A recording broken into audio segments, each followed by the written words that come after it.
നീകനൊന്ന് വന്നേ. അല്ലേ നിങ്ങൾ മിസ് ചെയ്യുന്നില്ല. ലൈക്ക് അടിക്കട്ടെ, ലൈക്ക് അടിക്കണേ.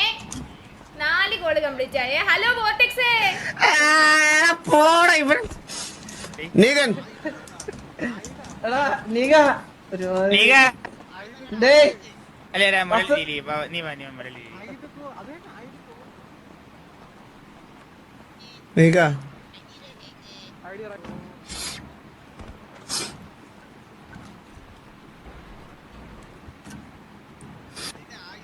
നീക നീക നീക എന്തോ നീ എന്തിനാ വിളിയാക്കണേ? അവനും വിളിയേക്കണില്ല മുരളി. ഇത്രയും പച്ചമ്പിക്കിനെ കണ്ട് സഹിക്കണില്ല. ഞാൻ അവന്റെ ബാക്കിൽ നിന്നും സംസാരിക്കാൻ മുരളി ഫ്രണ്ടി